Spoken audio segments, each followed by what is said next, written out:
सो high class 10th, जैसा कि आपको पता है अगले 15 दिन में आपका बोर्ड एग्जाम होने वाला है। तो मैं आपके लिए लेकर आया हूँ ब्रह्मास्त्र सीरीज, जिसमें मैं आपको मोस्ट इंपॉर्टेंट क्वेश्चन बताने वाला हूँ, पीडीएफ देने वाला हूँ और इन्हीं क्वेश्चन से मैं पूरी गारंटी लेता हूँ कि आपके पेपर में ये क्वेश्चन छप कर आने वाले हैं। तो देखो यार, हर चैप्टर के लिए मैंने बहुत चुनिंदा जो क्वेश्चंस हैं, वो चुनिंदा जो कॉन्सेप्ट हैं, वो सारे मैं लेकर आ चुका हूँ और चैप्टर वाइज चैप्टर आपको ये मिलने वाला है। तो आज हम लोग बात करने वाले हैं चैप्टर 1 की, जो कि है आपका केमिस्ट्री का chemical reactions and equation.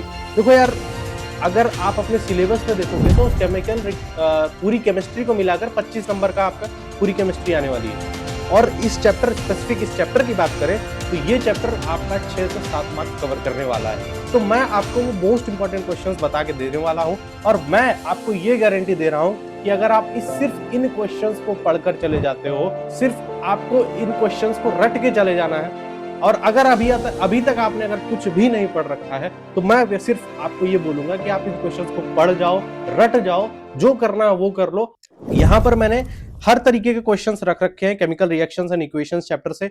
1 mark question, 2 mark question, 3 mark question और 5 मार्क्स क्वेश्चन भी मैंने रखे हैं, जैसे कि एमसीक्यूज में भी रखे हैं, शॉर्ट आंसर्स में भी रखे हैं और लॉन्ग आंसर्स में भी रख रखे हैं। तो देखो, कुछ इंपॉर्टेंट चीज मैं यहाँ पर हाईलाइट भी कर देता हूं। जैसे देखो, पहली चीज आपको कि conservation of law of mass, जो ये चीज है, यहां पर आपको थोड़ा सा ध्यान देना है। नेक्स्ट, थोड़ा सा और नीचे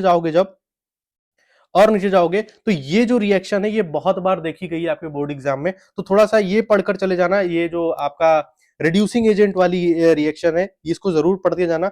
और नेक्स्ट फिर आओगे क्वेश्चन नंबर 6 में, जो कॉम्बिनेशन रिएक्शन है और ये डबल डिस्प्लेसमेंट रिएक्शन है, ये सारी थोड़ी सी इंपॉर्टेंट पार्ट है, तो आप उसमें से ये चीज देख सकते हो।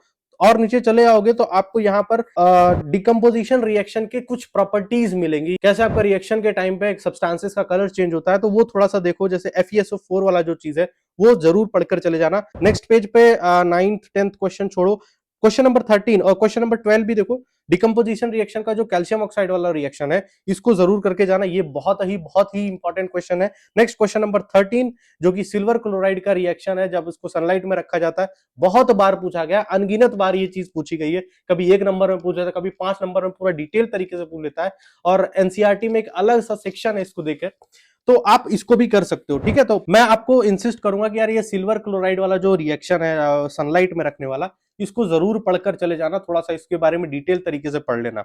ठीक, उसके आगे आप आओगे तो 14 15 ठीक है, 16 भी ठीक है, 17 भी ठीक है, और थोड़ा सा एक्सोथर्मिक और इंडोथर्मिक रिएक्शन के बारे में डिफरेंस और इंडोथर्मिक और एक्सोथर्मिक का एक एक एग्जांपल जरूर पढ़कर चले जाना। नेक्स्ट 19 पर आओगे, क्वेश्चन नंबर 19 पे, तो थोड़ा सा जो ये इंपॉर्टेंट रिएक्शन, जैसे पोटेशियम ब्रोमाइड का है, जिंक कार्बोनेट का है, और ये हाइड्रोजन क्लोराइड का, जो हाइड्रोजन क्लोराइड का फॉर्मेशन होता है, और मैग्नीशियम और हाइड्रो HCl जो हाइड्रोक्लोरिक एसिड होता है, इसका रिएक्शन थोड़ा सा इंपॉर्टेंट रहता है। तो मैंने यहाँ पे आपके लिए इंपॉर्टेंट रिएक्शंस के नाम साथ में आंसर्स भी मैंने लिख रखे हैं, तो आप वहां से भी पढ़ सकते हो।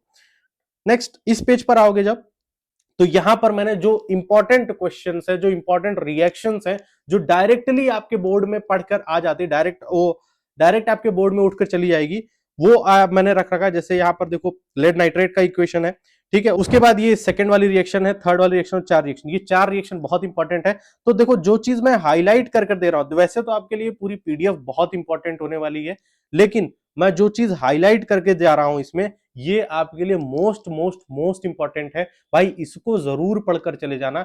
तब तुम्हारे कहीं ना कहीं आप 6 से 7 मार्क्स में से 5 नंबर आराम से स्कोर कर रहे होगे। तो ये पीडीएफ ही तुम्हारे लिए उतनी कारगर है जितनी इस टाइम पे तुम अगर पूरा चैप्टर पढ़ने जा रहे हो, तो उस चैप्टर्स को पढ़ने से अच्छा तुम इस पीडीएफ से जो इंपॉर्टेंट चीजें हैं, जो इंपॉर्टेंट चीजें मैंने मार्क कर रखी है, और एट लास्ट तुमको ये पूरी पीडीएफ पढ़कर जानी है, फिर आप कह सकते हो कि कहीं ना कहीं आप अच्छा स्कोर अपने बोर्ड एग्जाम में कर रहे होगे।